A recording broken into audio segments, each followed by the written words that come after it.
दोस्तों एक बार फिर से हम आपके लिए Rajasthan fourth grade vacancy 2025 form fill up apply process की अपडेट लेके आ चुके हैं। कैसे आप फोर्थ क्लास एम्प्लॉय के फॉर्म फिल कर सकते हो। 53,749 वैकेंसीज निकली हुई है जिनके लिए आप ऑल इंडिया से अप्लाई कर सकते हो। मेल फीमेल दोनों आवेदन कर सकते हैं।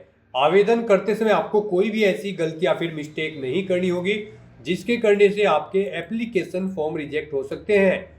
ऑनलाइन आवेदन करते समय आपको फोटोग्राफ, डॉक्यूमेंट, सिग्नेचर कैसे और कितने केबी में अपलोड करने होंगे, कैसे आप अपनी क्वालिफिकेशन दोगे, कैसे आप अपना ओटीआर रजिस्ट्रेशन कर सकते हो और कैसे आप डिपार्टमेंट प्रेफरेंस दोगे। कंप्लीट जानकारी आपको इस वीडियो में स्टेप बाय स्टेप दी जाएगी, तो आपको ये वीडियो शुरू से लेके एंड तक बिना स्किप किए हुए देखनी होगी।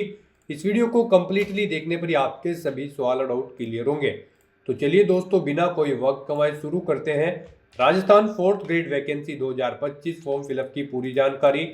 फॉर्म भरने से पहले आपको हमारी वेबसाइट आईएनडी सरकारी नौकरी के इस पेज पर विजिट करना होगा, जिसका लिंक आपको नीचे description plus first comment box में मिल जाएगा। और हमारे इस पेज पर विजिट करके आप यहां से राजस्थान फोर्थ ग्रेड वैकेंसी का फॉर्म भर सकते हो। राजस्थान स्टाफ सिलेक्शन बोर्ड की ओर से फोर्थ क्लास एम्प्लॉई चतुर्थ श्रेणी कर्मचारी के लिए 53,749 वैकेंसीज निकाली गई है, जिसके लिए आप ऑनलाइन आवेदन 19 अप्रैल तक कर सकते हो। 10वीं पास कैंडिडेट इसके लिए अप्लाई कर सकते हैं। 18 से 40 वर्ष आयु सीमा है। 600-400 रुपये रजिस्ट्रेशन फीस है। यहाँ पर ऑनलाइन अप्लाई कर सकते हो। राजस्थान जॉब लोकेशन है sso.rajasthan.gov.in इसकी ऑफिशियल वेबसाइट है, जिससे आप ऑनलाइन अप्लाई कर सकते हो। इंपोर्टेंट लिंक सेक्शन में नोटिफिकेशन लिंक पर क्लिक करके आप इसके पीडीएफ डाउनलोड कर सकते हो। इसमें आपको complete vacancies information, eligibility criteria detail, selection criteria detail, exam pattern, syllabus, how to apply का कंप्लीट प्रोसीजर दे दिया गया है। तो ऑनलाइन करने से पहले आप नोटिफिकेशन की पीडीएफ रीड आउट कर लें। इसको पूरा पढ़ने से ही आपके सभी सवाल और डाउट क्लियर होंगे। पीडीएफ रीड करने के बाद में आपको अप्लाई ऑनलाइन लिंक पर क्लिक करना होगा, तो आपके सामने इसका ऑनलाइन का पोर्टल ओपन हो जाएगा। यहाँ पर गाइज अगर आपने राजस्थान सिंगल साइन ऑन के पोर्टल पर पहले से रजिस्ट्रेशन कर रखा है तो यहाँ पर आकर आपको अपनी एसएसओ आईडी या फिर यूजर नेम एंटर करना है, अपना पासवर्ड आपको एंटर करना है, ये कैप्चा कोड आपको यहाँ पर एंटर करना है और लॉगिन की इस बटन पर क्लिक करके आपको अपने डैशबोर्ड में लॉगिन कर लेना है और फिर वहाँ से आपको अपना फॉर्म अप्लाई करना है। और गाइज अगर आप यहाँ पर राजस्थान सिंगल साइन ऑन के पोर्टल से किसी भी भर्ती के लिए फर्स्ट टाइम अप्लाई करने जा रहे हो तो सबसे पहले यहाँ पर आपको अपना रजिस्ट्रेशन करना होगा। उसके लिए आपको रजिस्ट्रेशन की ये टैब दी गई है, तो यहाँ पर आपको रजिस्ट्रेशन की इस टैब पर क्लिक करना है। उसके बाद आपके सामने यहाँ पर रजिस्ट्रेशन का इंटरफेस ओपन होगा। यहाँ पर भी आपके पास दो ऑप्शन है, आप सिंपली सिटीजन या फिर उद्योग है तो आप इस ऑप्शन पर क्लिक करें, गवर्नमेंट एम्प्लॉय है तो आप इस ऑप्शन पर क्लिक करें गवर्नमेंट एम्प्लॉय की स्टेप पर। फिर यहाँ पर आप अपना SIPF इस ऑप्शन पर क्लिक करें, फिर आप अपना SIPF नंबर एंटर करें, अपना SIPF का पासवर्ड एंटर करें और नेक्स्ट ऑप्शन पर क्लिक करके अपना रजिस्ट्रेशन की आगे की टास्क कंप्लीट कर ले। गाइस यहाँ पर अगर आप सिंपली सिटीजन है तो आपको इस ऑप्शन पर क्लिक करना है। फिर यहाँ पर आपको रजिस्ट्रेशन करने के लिए दो ऑप्शन मिलेंगे, आप यहाँ पर जन आधार और गूगल के थ्रू अपना रजिस्ट्रेशन कर सकते हो। जन आधार के थ्रू केवल राजस्थान रेजिडेंट के कैंडिडेट ही अपना रजिस्ट्रेशन कर सकते हैं और गूगल के थ्रू यहाँ पर राजस्थान के साथ साथ सभी स्टेट के कैंडिडेट अपना वन टाइम रजिस्ट्रेशन कर सकते हैं। तो यहाँ पर आपको गूगल के इस ऑप्शन पर क्लिक करना है। उसके बाद आपके सामने कुछ इस तरह से इंटरफेस ओपन होगा। अब यहाँ पर आपको अपनी जीमेल आईडी एंटर करनी है और फिर आपको नेक्स्ट के इस ऑप्शन पर क्लिक कर देना है। उसके बाद यहाँ पर आपको कंटिन्यू की स्टेप पर क्लिक करना है। नेक्स्ट आपके सामने कुछ इस तरह से इंटरफेस शो होगा। आपकी ईमेल आईडी के शुरू के कैरेक्टर को यहाँ पर आपका एसएसओ आईडी या फिर यूजर नेम सेट कर दिया गया है एसएसओ की तरफ से। अगर इसमें आप चेंज करना चाहते हैं तो आप अपने अकॉर्डिंग ABCDXYZ कुछ भी आप इसमें चेंज कर सकते हो। और फिर यहाँ पर अगर ये ग्रीन कलर में है तो यानी कि ये यूजर नेम अवेलेबल है, और अगर ये रेड कलर में होगा और यहाँ पर क्रॉस का निशान होगा तो फिर ये अवेलेबल नहीं होगा, आपको उसमें कुछ चेंज करना होगा और अपने अकॉर्डिंग यहाँ पर आपको अपना यूजर नेम सेट कर लेना है। उसके बाद यहाँ पर आपको अपना पासवर्ड एंटर करना है। गाइस यहाँ पर आपका पासवर्ड 8 से 30 कैरेक्टर के बीच में होना चाहिए। यहाँ पर आपको पासवर्ड की गाइडलाइन दी गई है। इस गाइडलाइन के अकॉर्डिंग आपको अपना पासवर्ड यहाँ पर रेडी करना है। आपको कुछ इस फॉर्मेट में अपना पासवर्ड यहाँ पर रेडी करना है। मीन्स आपका पासवर्ड यहाँ पर अल्फा न्यूमेरिक फॉर्मेट में होना चाहिए। आपके पासवर्ड में कम से कम एक अपर केस कैरेक्टर, एक लोअर केस कैरेक्टर, एक इंटीजर नंबर और एक स्पेशल कैरेक्टर जैसे कि @ हैश या फिर डॉलर होना चाहिए। तो इस फॉर्मेट में यहाँ पर आपको अपना पासवर्ड सेट करना है। वही पासवर्ड आपको कंफर्म पासवर्ड फील्ड में एंटर करना है। उसके बाद यहाँ पर आपको अपना मोबाइल नंबर एंटर करना है, फिर आपको इसे नीचे स्क्रॉल डाउन करना है, फिर यहाँ पर आपको अपना मोबाइल नंबर एंटर करना है या फिर ईमेल आईडी एंटर करनी है और उसके बाद गाइस यहाँ पर आपको रजिस्टर की इस टैब पर क्लिक कर देना है। इस तरह से यहाँ पर आपका रजिस्ट्रेशन सक्सेसफुली कंप्लीट हो जाएगा। आपको एक यूजर आईडी और पासवर्ड आपके रजिस्टर्ड मोबाइल नंबर पर सबमिट कर दिया गया है। आपको उसे केयरफुली नोट डाउन करके रख लेना है फ्यूचर यूज के लिए। और यहाँ पर अब आपको ओके के इस बटन पर क्लिक करना है। नेक्स्ट आपके सामने कुछ इस तरह से इंटरफेस ओपन होगा। गाइस यहाँ पर अब आपको अपनी SSO आईडी या फिर यूजर नेम एंटर करना है। उसके बाद आपको अपना पासवर्ड एंटर करना है जो आपके मोबाइल नंबर पर आया है या फिर आपने जो क्रिएट किया है। उसके बाद आपको ये कैप्चा कोड यहाँ पर एंटर करना है और फिर आपको यहाँ पर लॉगिन की इस टैब पर क्लिक कर देना है।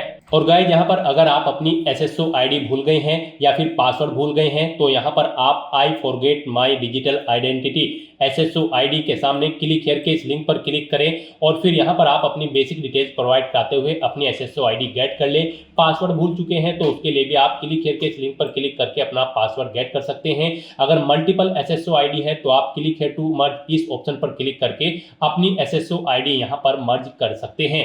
तो बस यहाँ पर अब आपको अपनी यूजर आईडी और पासवर्ड एंटर करके और ये कैप्चा कोड एंटर करके अपने डैशबोर्ड में लॉगिन करना है। नेक्स्ट आपके सामने कुछ इस तरह से इंटरफेस ओपन होगा। गाइस यहाँ पर अब आपको अपनी प्रोफाइल अपडेट करनी है। सबसे पहले यहाँ पर अगर आप अपना फोटो ऐड करना चाहते हैं तो आप इस फोटो पर क्लिक करें, फिर यहाँ पर आप इस फोटो पर क्लिक करें। उसके बाद यहाँ पर आप इस ऑप्शन पर क्लिक करें और अपना फोटो सेलेक्ट करके यहाँ पर आप उसे अपडेट कर सकते हैं। अपना प्रोफाइल फोटो यानी कि आप यहाँ पर सेट कर सकते हो। उसके बाद यहाँ पर आप अपना फर्स्ट नेम चेंज करना चाहते हैं तो इसे आप चेंज कर सकते हैं। लास्ट नेम चेंज करना चाहते हैं तो इसे आप चेंज कर सकते हैं। उसके बाद यहाँ पर आपका जो डिस्प्ले नेम, आपकी प्रोफाइल का जो डिस्प्ले नेम होगा वो यहाँ पर आप एंटर कर दें। इसे आप अपने अकॉर्डिंग यहाँ पर सेट कर सकते हैं। फिर यहाँ पर आपको अपनी डेट ऑफ बर्थ इस कैलेंडर में से सिलेक्ट कर लेनी है। उसके बाद यहाँ पर आपको अपना जेंडर सिलेक्ट करना है, आप मेल हो, फीमेल हो या फिर ट्रांसजेंडर या फिर अदर। उसके बाद यहाँ पर आपको अपना मोबाइल नंबर एंटर करना है।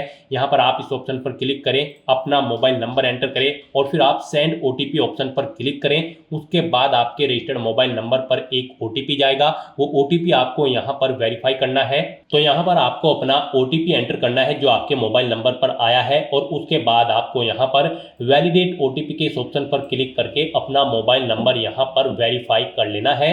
फिर यहाँ पर अगर आपके पास कोई लैंडलाइन नंबर है तो वो आप एंटर कर सकते हैं, नहीं है तो आप इस कॉलम को खाली छोड़ दें। फिर यहाँ पर आपको अपना एड्रेस एंटर करना है। उसके बाद आपको अपना पोस्टल कोड देना है, अपनी सिटी या फिर डिस्ट्रिक्ट यहाँ पर आप एंटर करें। और गाइस यहाँ पर उसके बाद आप अपना स्टेट सिलेक्ट कर लें, जिस स्टेट से आप बिलोंग करते हैं।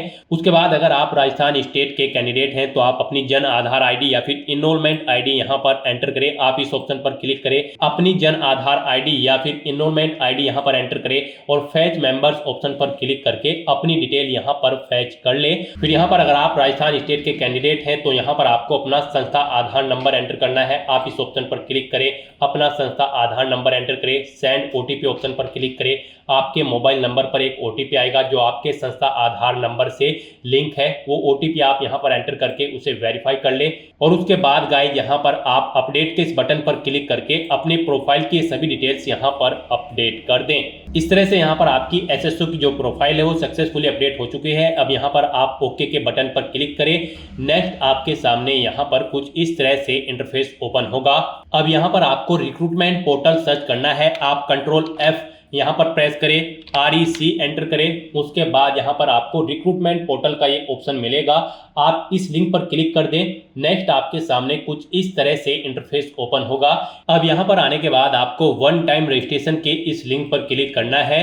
उसके बाद आपके सामने यहाँ पर कुछ इस तरह से इंटरफेस ओपन होगा। अब यहाँ पर आपको अपने वन टाइम रजिस्ट्रेशन की डिटेल प्रोवाइड करनी है। अब यहाँ पर आपसे सबसे पहले पूछा गया है कि क्या आप राजस्थान स्टेट के निवासी हैं, अगर हैं तो यस करें। और फिर यहाँ पर आप अपनी जन आधार या फिर एक्नॉलेजमेंट आईडी एंटर करके फैच मेंबर ऑप्शन पर क्लिक करें और अपनी डिटेल यहाँ पर फैच कर लें। और अगर आप राजस्थान के निवासी नहीं हैं तो यहाँ पर आपको नो ऑप्शन सेलेक्ट करना है। उसके बाद यहाँ पर आपको अपना आधार नंबर एंटर करना है और फिर यहाँ पर आपको एग्री की स्टेप पर क्लिक कर देना है। उसके बाद यहाँ पर आपके सामने कुछ इस तरह से पॉपअप शो होगा। यहाँ पर आपसे पूछा गया है कि क्या आप राज्य भर्ती पोर्टल को एक बार पंजीकरण यानी कि OTR के लिए मेरे आधार विवरण, नाम, पिता का नाम, लिंग और जन्म दिनांक का उपयोग करने की अनुमति प्रदान करते हो या फिर करती हो। तो आपको इस चेकबॉक्स को ओके करना है और फिर आपको सेंड OTP के इस ऑप्शन पर क्लिक कर देना है। फिर आपके सामने कुछ इस तरह से इंटरफेस ओपन होगा। अब यहाँ पर आपको अपना आधार वेरीफाई करना है। उसके लिए आपको यहाँ पर इस चेकबॉक्स को ओके करना है और फिर आपको OTP भेजें इस ऑप्शन पर क्लिक कर देना है। उसके बाद यहाँ पर आपके रजिस्टर्ड मोबाइल नंबर पर एक OTP आएगा। उस मोबाइल नंबर पर जिससे आपका आधार लिंक है वो OTP आप यहाँ पर एंटर करें और फिर आप प्रमाणीकरण करें, इस ऑप्शन पर आप क्लिक कर दें। इस तरह से यहाँ पर आपका आधार वेरीफाई हो जाएगा और आपकी जो डिटेल्स है वो यहाँ पर आपके आधार से फैच करके फिल कर दी गई है, जैसे कि आपका नाम, आपका जेंडर, आपके फादर का नाम, आपकी डेट ऑफ बर्थ। अब यहाँ पर आपको अपना मोबाइल नंबर एंटर करना है और फिर यहाँ पर आपको gate email from SSO profile इस ऑप्शन पर क्लिक करके अपनी ईमेल आईडी को यहाँ पर फैच कर लेना है। जो आपने रजिस्ट्रेशन टाइम पर अपनी ईमेल आईडी एंटर की थी वो यहाँ पर फैच होके आ जाएगी। फिर यहाँ पर आपको वेरीफाई OTR आपको इस ऑप्शन पर क्लिक कर देना है। फिर यहाँ पर आपको आपकी डिटेल शो कर दी जाएगी। आपकी डिटेल अगर ओके है तो यहाँ पर अब आप फाइनल सबमिट के इस ऑप्शन पर क्लिक कर दें। उसके बाद आपके रजिस्टर्ड मोबाइल नंबर पर एक OTP आएगा। वो OTP आपको यहाँ पर एंटर करना है और उसके बाद आपको यहाँ पर वेरीफाई OTP के इस ऑप्शन पर क्लिक कर देना है। इस तरह से यहाँ पर आपके वन टाइम रजिस्ट्रेशन की डिटेल सक्सेसफुली सेव हो जाएगी। आपको एक रजिस्ट्रेशन नंबर यहाँ पर प्रोवाइड कर दिया गया है, वन टाइम रजिस्ट्रेशन नंबर। आपको इसे केयरफुली नोट डाउन करके रख लेना है फ्यूचर यूज के लिए। और यहाँ पर अब आपको ओके के इस बटन पर क्लिक करना है। फिर आपको आपके OTR के इसी इंटरफेस पर आपको रिडायरेक्ट कर दिया जाएगा। यहाँ पर आपकी OTR की सभी डिटेल्स वेरीफाई हो चुकी है। आपको एक रजिस्ट्रेशन नंबर जो वहाँ पर दिया गया था वो रजिस्ट्रेशन नंबर यहाँ पर भी शो कर दिया गया है। आपको इसे केयरफुली नोट डाउन करके रख लेना है फ्यूचर यूज के लिए। अब गाइस यहाँ पर आपको अपना फीस पेमेंट करना है। नेक्स्ट स्टेप आपका फीस पेमेंट का होगा। उसके लिए आपको यहाँ पर पे फीस की स्टेप पर क्लिक करना है। उसके बाद आपके सामने यहाँ पर कुछ इस तरह से पॉपअप शो होगा। अब यहाँ पर आपसे पूछा गया कि क्या आप राजस्थान स्टेट के कैंडिडेट हैं, अगर हैं तो यस करें और फिर यहाँ पर आप अपनी कैटेगरी सिलेक्ट करें। आप रिजर्व कैटेगरी के अंतर्गत आते हो या फिर अनरिजर्व के, आप अपने अकॉर्डिंग ऑप्शन सेलेक्ट करें। और अगर आप राजस्थान स्टेट के कैंडिडेट नहीं हैं तो यहाँ पर आप नो ऑप्शन सेलेक्ट करें। फिर यहाँ पर केवल अनरिजर्व कैटेगरी कैंडिडेट ही अप्लाई कर सकते हैं अगर आप राजस्थान स्टेट से बाहर के कैंडिडेट हैं। उसके बाद यहाँ पर आपसे पूछा गया कि क्या आप स्पेशली एबल्ड कैंडिडेट हैं, अगर हैं तो आप यहाँ पर यस ऑप्शन सेलेक्ट करें। उसके बाद यहाँ पर आपको 400 रुपये फीस के रूप में जमा कराने होंगे। और अगर आप स्पेशली एबल्ड कैंडिडेट नहीं हैं तो यहाँ पर आपको नो ऑप्शन सेलेक्ट करना है। फिर यहाँ पर आपको 600 रुपये एप्लीकेशन फीस के रूप में जमा कराने होंगे। तो इस तरह से आपको आपकी कैटेगरी के अकॉर्डिंग यहाँ पर फीस का अमाउंट शो कर दिया जाएगा। गाइस हम यहाँ पर आपको एक बार फिर से बता दें, अगर आप यहाँ पर वन टाइम रजिस्ट्रेशन करने जा रहे हो, अगर आप अनरिजर्व कैटेगरी से बिलोंग करते हो तो फिर आपको 600 रुपये फीस जमा करानी है। रिजर्व कैटेगरी के अंतर्गत आते हो तो फिर आपको 400 रुपये फीस के रूप में जमा कराने होंगे। ये अमाउंट आपको सिर्फ एक बार जमा कराना है। उसके बाद SSO के पोर्टल से जितनी भी भर्तियां निकलेगी, जितनी भी भर्तियों के लिए आप अप्लाई करोगे, फिर आपको कोई शुल्क जमा नहीं कराना है। ये वन टाइम फीस है। आप एक बार फीस जमा करा के फिर यहाँ पर SSO की इस वेबसाइट के थ्रू मल्टीपल जॉब्स के लिए आप अप्लाई कर सकते हो। तो यहाँ पर अब आपको आपकी कैटेगरी के अकॉर्डिंग अमाउंट शो कर दिया जाएगा। उसके बाद यहाँ पर आपको पे फीस के इस ऑप्शन पर क्लिक करना है। फिर आपको ओके करना है। उसके बाद यहाँ पर आपको फीस पेमेंट के इंटरफेस पर डायरेक्ट कर दिया जाएगा। यहाँ पर आपके पास 3 चॉइस है। आप 3 तरह से अपना फीस पेमेंट कर सकते हो, नेट बैंकिंग के थ्रू, एग्रीगेटर के थ्रू या फिर QR कोड पेमेंट के थ्रू। यहाँ पर सबसे बेस्ट ऑप्शन आपके लिए QR कोड पेमेंट रहेगा। आप यहाँ पर इस ऑप्शन को सिलेक्ट करें। फिर यहाँ पर आप फोन पे ऑप्शन सेलेक्ट करें और पे नाउ के इस ऑप्शन पर क्लिक कर दें। उसके बाद गाइस यहाँ पर आपको फीस पेमेंट के इंटरफेस पर डायरेक्ट किया जाएगा। नेक्स्ट आपके सामने कुछ इस तरह से इंटरफेस ओपन होगा। यहाँ पर आप 2 तरह से फीस पेमेंट कर सकते हो, QR कोड के थ्रू या फिर आप अपने मोबाइल नंबर के थ्रू यहाँ पर फीस पेमेंट कर सकते हो। आपके लिए यहाँ पर बेस्ट ऑप्शन QR कोड रहेगा। तो यहाँ पर आप शो कोड ऑप्शन पर क्लिक करें। आपके सामने ये QR कोड शो होगा। आप अपने किसी भी UPI से इसे स्कैन करें और अपना फीस पेमेंट कर दें। सक्सेसफुली फीस पेमेंट करने के बाद आपको आपके OTR के डैशबोर्ड पर डायरेक्ट कर दिया जाएगा। यहाँ पर आपका फीस पेमेंट सक्सेसफुली कंप्लीट हो चुका है। अब आप व्यू रिसिप्ट के इस ऑप्शन पर क्लिक करके अपनी एप्लीकेशन फीस की एक रिसिप्ट का यहाँ पर प्रिंट आउट ले सकते हैं फ्यूचर यूज के लिए। और यहाँ पर अपनी ये फीस पेमेंट करने के बाद अब आपको नेक्स्ट ऑप्शन कंप्लीट करना है, वो आता है यहाँ पर आपका OTR eKYC। आपको इस ऑप्शन पर क्लिक करना है। अब यहाँ पर गाइज आपको अपना लाइव फोटो कैप्चर करना है और अपना हैंड रिटन डिक्लेरेशन डॉक्यूमेंट आपको अपलोड करना है। लाइव फोटो कैप्चर करने के लिए आपको कुछ गाइडलाइंस दी गई है, इन्हें ध्यान में रखते हुए आपको अपना फोटो यहाँ पर कैप्चर करना है। यहाँ पर 5 सेकंड के टाइमर के पश्चात अभ्यर्थी अपनी पलक 2-3 बार झपकाए। यदि आपकी फोटो बंद आंखों के साथ कैप्चर हुई है तो आप दोबारा से अपनी फोटो कैप्चर करें और फोटो कैप्चर करते समय आपको कैमरे की तरफ देखना है। अगर आप चश्मे का इस्तेमाल करते हैं तो आप अपना फोटो चश्मे के साथ ही लें, परंतु इस बात का ध्यान रखें कि चश्मे पर रोशनी के कारण फोटो अस्पष्ट अथवा चमक के साथ कैप्चर ना हो। बिल्कुल साफ फोटो आपका होना चाहिए। साथ ही साथ यहाँ पर अभ्यर्थियों को सुनिश्चित करना होगा कि लाइव फोटो साफ एवं पर्याप्त रोशनी में पृष्ठभूमि के साथ ली गई हो। धुंधली अथवा अंधकार में फोटो यहाँ पर एक्सेप्ट नहीं होगी। गाइस यहाँ पर अगर आपका फोटो स्पष्ट नहीं है तो आप बार बार अपना फोटो कैप्चर कर सकते हैं, परंतु एक बात आपको याद रखनी है, OTP के माध्यम से वेरिफिकेशन के पश्चात फाइनल सबमिट किए जाने के बाद आपको अवसर नहीं मिलेगा।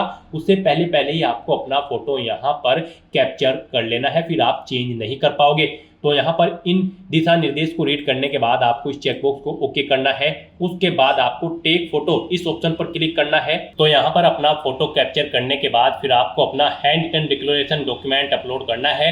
उसके लिए यहाँ पर आपको फॉर्मेट दिया गया है, आप सैंपल फाइल के इस लिंक पर क्लिक करें। नेक्स्ट आपके सामने यहाँ पर ये PDF ओपन हो जाएगी।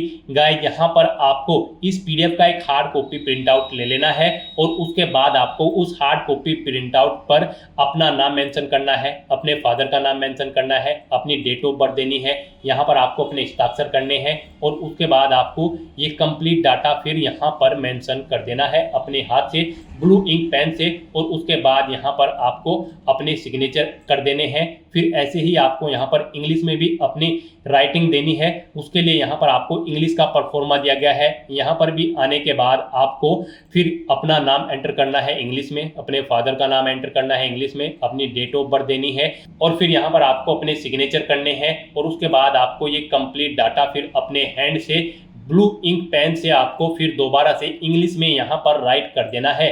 उसके बाद गाइस यहाँ पर आपको अपनी SSO ID एंटर करनी है, अपना OTR वन टाइम रजिस्ट्रेशन का जो नंबर आपको मिला है वो रजिस्ट्रेशन नंबर यहाँ पर आपको एंटर करना है, अपना परमानेंट एड्रेस आपको यहाँ पर मेंशन कर देना है और यहाँ पर आपको अपने सिग्नेचर कर देने हैं। इस तरह से आपको अपना ये हैंड रिटन डिक्लेरेशन डॉक्यूमेंट तैयार कर लेना है और फिर इसका आपको फोटो खींचकर अपने कंप्यूटर में सेव कर लेना है, यानी कि इसकी एक सॉफ्ट कॉपी। और फिर आपको अपना वो डॉक्यूमेंट यहाँ पर अपलोड करना होगा। यहाँ पर आपका ये डॉक्यूमेंट PDF फॉर्मेट में होना चाहिए, साइज उसका 100 से 200 KB के बीच में होना चाहिए। तो यहाँ पर आपको चूज फाइल बटन पर क्लिक करना है, फाइल को सिलेक्ट करना है और अपना ये हैंड रिटन डिक्लेरेशन डॉक्यूमेंट यहाँ पर अपलोड कर देना है। गाइस हम आपको सैंपल के तौर पर दिखा रहे हैं, कुछ इस तरह से यहाँ पर आपको अपना हैंड रिटन डिक्लेरेशन डॉक्यूमेंट तैयार करना है और फिर इसे आपको अपलोड कर देना है। अपना फोटो अपलोड करने के बाद और हैंड रिटन डिक्लेरेशन अपलोड करने के बाद अब आपको सबमिट eKYC की इस टैब पर क्लिक करना है। उसके बाद में आपको इन चेक बॉक्सेस को ओके करना है और सेंड OTP की टैब पर क्लिक कर देना है। एक OTP आपके मोबाइल नंबर और ईमेल एड्रेस पर सबमिट किया गया है, वो OTP आपको इस बॉक्स में एंटर करना होगा और फाइनल सबमिट की इस टैब पर क्लिक कर देना होगा। इस तरह से आपकी OTR eKYC कंप्लीट हो चुकी है। तो यहाँ पर अब आपके तीनों स्टेप कंप्लीट हो चुके हैं, आपकी प्रोफाइल यहाँ पर अपडेट हो चुकी है, फीस पेमेंट आप कर चुके हो, अपनी eKYC आप कंप्लीट कर चुके हो। अब यहाँ पर आकर आपको होम के इस लिंक पर क्लिक कर देना है। उसके बाद यहाँ पर आपको आपके डैशबोर्ड में डायरेक्ट कर दिया जाएगा। यहाँ पर आने के बाद आपको ऑनगोइंग रिक्रूटमेंट सेक्शन में आना है और यहाँ पर आपको class 4 employ direct recruitment 2024 RSSB के सामने अप्लाई नाउ के इस लिंक पर क्लिक कर देना है। गाइस यहाँ पर कुछ कैंडिडेट के सामने अप्लाई नाउ लिंक पर क्लिक करते हुए मैसेज आएगा। यहाँ पर आपको अपना वन टाइम रजिस्ट्रेशन की फीस अगर आपने अभी तक जमा नहीं कराई है तो पहले आप उसे जमा करा दें और अपनी OTR eKYC यहाँ पर कंप्लीट कर ले। उसके बाद ही आप इस भर्ती में अप्लाई करने के लिए एलिजिबल होंगे। और अगर आपने पहले से अपने ये स्टेप्स कंप्लीट कर रखे हैं तो बस यहाँ पर अब आपको अप्लाई नाउ के इस लिंक पर क्लिक करना है। उसके बाद आपके सामने कुछ इस तरह से इंटरफेस ओपन होगा। अब यहाँ पर आने के बाद आपको क्लास 4 की इस टैब पर क्लिक कर देना है। फिर यहाँ पर आपके सामने कुछ इस तरह से इंटरफेस होगा। यहाँ पर आपसे आपका OTR डाटा रिव्यू आपको दिया गया है। आप ये डाटा यहाँ पर कंफर्म करें। अगर अपडेट करना चाहते हैं तो आप अपडेट के बटन पर क्लिक करके अपडेट कर सकते हैं। सभी चीज़ें ओके हैं तो यहाँ पर अब आप प्रोसीड की इस टैब पर क्लिक करें और उसके बाद यहाँ पर आपके सामने कुछ इस तरह से इंटरफेस ओपन हो जाएगा। यहाँ पर आपका एप्लीकेशन फॉर्म स्टार्ट हो चुका है। कुछ चीज़ें यहाँ पर आपको ऑटोमेटिकली फिल मिल गई है जो आपके रजिस्ट्रेशन टाइम पे आपने प्रोवाइड कराई थी, वो यहाँ पर आपको कुछ चीज़ें ऑटोमेटिकली फिल मिल गई है। अब यहाँ पर आने के बाद बस आपको अपनी माता का नाम यहाँ पर एंटर करना है। फिर यहाँ पर आपको अपनी श्रेणी सेलेक्ट कर लेनी है। आप किस श्रेणी से बिलोंग करते हैं। राजस्थान स्टेट से अलग कैंडिडेट अगर अप्लाई करते हैं तो केवल जनरल कैटेगरी कैंडिडेट अप्लाई कर सकते हैं। फिर यहाँ पर अगर आप विशेष दिव्यांगजन श्रेणी के अंतर्गत आते हैं तो यहाँ पर आप ऑप्शन सिलेक्ट करें किस दिव्यांगजन श्रेणी के अंतर्गत आप आते हैं। नहीं आते हैं तो यहाँ पर आप नॉट एप्लीकेबल ऑप्शन सेलेक्ट कर लें। उसके बाद यहाँ पर आपको उप विशेष दिव्यांगजन श्रेणी सिलेक्ट करनी है अगर आप दिव्यांगजन श्रेणी के अंतर्गत आते हो। उसके बाद यहाँ पर आपको अपनी श्रेणी का प्रमाण पत्र संख्या देनी होगी और फिर आपको बताना होगा कि क्या आपको स्रोत लेखक की आवश्यकता है। अगर है तो यहाँ पर आप स्वयं उसकी प्रबंध करेंगे या फिर विभाग को उसका प्रबंध करना है, यहाँ पर आपको ऑप्शन मिल जाएगा। और गाइस अगर आप यहाँ पर विशेष दिव्यांगजन श्रेणी के अंतर्गत नहीं आते हो तो फिर आगे के ये ऑप्शन आपको यहाँ पर डिसेबल्ड कर दिए जाएंगे। उसके बाद यहाँ पर आपको अपना रिलीजन सेलेक्ट करना है, अपनी वैवाहिक स्थिति मैरिटल स्टेटस आपको बताना है, आप मैरिड हो या फिर अनमैरिड हो या फिर डाइवोर्स हो, आप अपने अकॉर्डिंग ऑप्शन सेलेक्ट करें।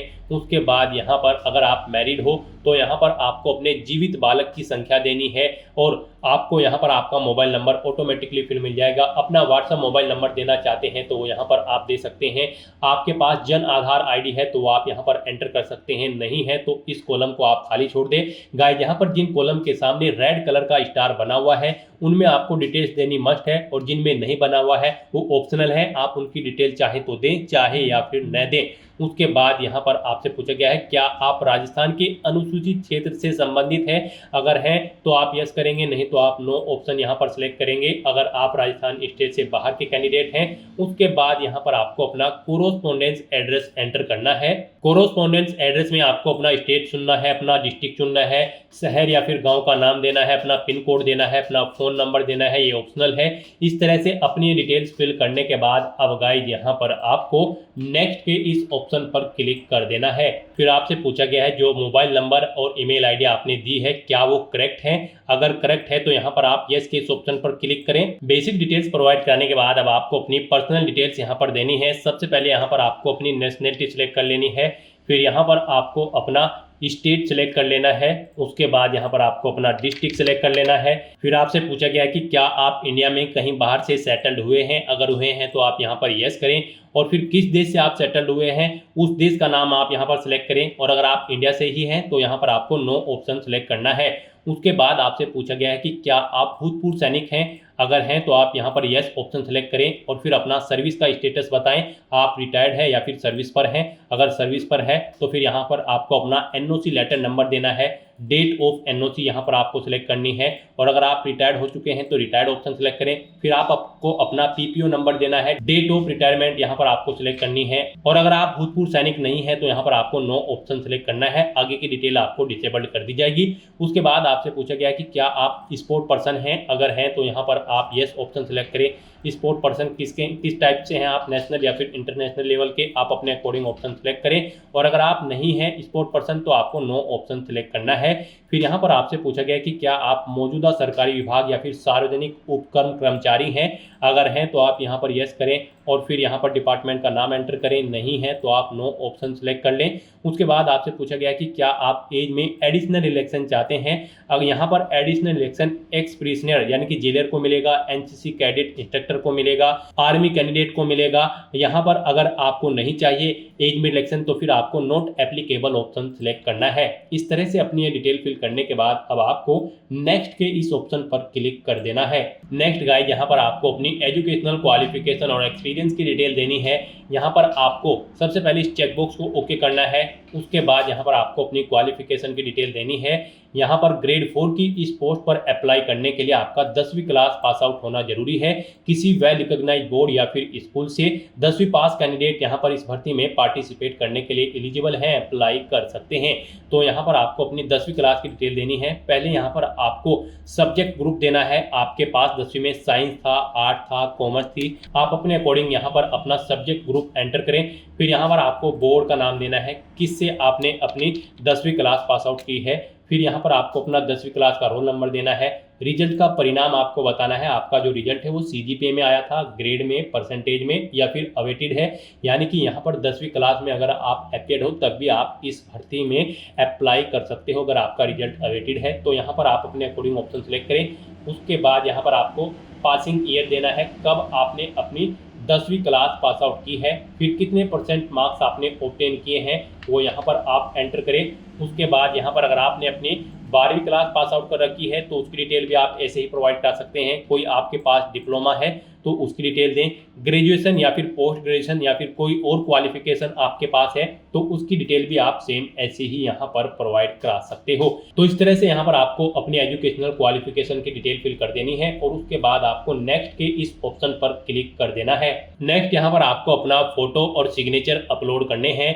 यहाँ पर आपके फोटो का साइज 50 KB से 100 KB के बीच में होना चाहिए। सिग्नेचर का भी 20 KB से 50 KB के बीच में होना चाहिए। और यहाँ पर आपकी ये सिग्नेचर और फोटो जेपीजी या फिर जेपीईजी फॉर्मेट में होने चाहिए। तो यहाँ पर अब आपको अपना फोटो और सिग्नेचर अपलोड करने हैं। यहाँ पर आकर आपको चूज फाइल बटन पर क्लिक करना है, फाइल को सिलेक्ट करना है और 1 बाय 1 करके आपको अपना फोटो और सिग्नेचर यहाँ पर अपलोड कर देने हैं। उसके बाद यहाँ पर अगर आपकी बॉडी पर कहीं कोई कट या तिल का निशान है तो उस पैलेस का नाम आप यहाँ पर एंटर करें, नहीं है तो यहाँ पर आप नो मार्क एंटर कर दें। इस तरह से अपना फोटो और सिग्नेचर यहाँ पर अपलोड करने के बाद बस अब आपको नेक्स्ट के इस ऑप्शन पर क्लिक कर देना है। नेक्स्ट यहाँ पर आपको अपनी पोस्ट के डिपार्टमेंट सिलेक्ट करने हैं। यहाँ पर आप किस डिपार्टमेंट को फर्स्ट नंबर पर प्रेफरेंस देना चाहते हैं। यहाँ पर आपके पास 3 चॉइसेस हैं। आप जिसे फर्स्ट नंबर पर प्रेफरेंस देना चाहते हैं उस डिपार्टमेंट को यहाँ पर आप फर्स्ट नंबर पर सिलेक्ट करें। जिसे आप सेकंड नंबर पर प्रेफरेंस देना चाहते हैं उसे सेकंड नंबर पर सिलेक्ट करें। जिसे थर्ड नंबर पर प्रेफरेंस देना चाहते हैं उसे आप थर्ड नंबर पर यहाँ पर सिलेक्ट कर लें। इस तरह से यहाँ पर आपके पोस्ट डिपार्टमेंट की प्रेफरेंस आपको सेट कर देनी है और उसके बाद गाइस यहाँ पर आपको नेक्स्ट के इस ऑप्शन पर क्लिक करना है। नेक्स्ट आपको आपके एप्लीकेशन फॉर्म का पूरा प्रीव्यू यहाँ पर शो कर दिया गया है। आप सभी डिटेल्स केयरफुली चेकआउट करें। कहीं पर कोई मिस्टेक है तो आप अपडेट बटन पर क्लिक करके अपडेट कर लें और अगर कोई मिस्टेक नहीं है तो यहाँ पर आप इस चेकबॉक्स को ओके करें और फिर गाइस यहाँ पर आप फाइनल सबमिट के इस ऑप्शन पर क्लिक कर दें। उसके बाद आपके सामने ये पॉपअप शो होगा। यहाँ पर आकर आपको इस चेकबॉक्स को ओके करना है। फिर आपको सेंड ओटीपी के ऑप्शन पर क्लिक कर देना है। उसके बाद आपके रजिस्टर्ड मोबाइल नंबर और ईमेल आईडी पर एक ओटीपी सबमिट किया गया है। वो ओटीपी आपको यहाँ पर एंटर करना है और उसके बाद यहाँ पर आपको वेरीफाई ओटीपी के ऑप्शन पर क्लिक कर देना है। इस तरह से यहाँ पर आपका एप्लीकेशन फॉर्म सक्सेसफुली सबमिट हो चुका है। अब यहाँ पर प्रिंट के इस ऑप्शन पर क्लिक करके आप अपने एप्लीकेशन फॉर्म का एक हार्ड कॉपी प्रिंट आउट ले सकते हो। फ्यूचर यूज के लिए, फ्यूचर रेफरेंस के लिए आप माय रिक्रूटमेंट के सेक्शन में जाकर चेकआउट कर सकते हो। यहाँ पर आपका एप्लीकेशन फॉर्म का स्टेटस आपको शो कर दिया जाएगा। आपका एप्लीकेशन फॉर्म सक्सेसफुली सबमिट हो चुका है। यहाँ से भी आप व्यू एप्लीकेशन ऑप्शन पर क्लिक करके अपने एप्लीकेशन फॉर्म को चेकआउट कर सकते हो। तो दोस्तों ऐसे आप राजस्थान स्टाफ सिलेक्शन बोर्ड 53,749 चतुर्थ श्रेणी कर्मचारी के खाली पदों के लिए अपना फॉर्म अप्लाई कर सकते हो बिना कोई मिस्टेक किए हुए। आज की इस वीडियो में बस इतना ही। आई होप ये वीडियो आपको पसंद आई होगी। अगर पसंद आई हो तो इसे लाइक और शेयर करें। चैनल पर नए हो तो इसे सब्सक्राइब कर लें। Thanks for watching.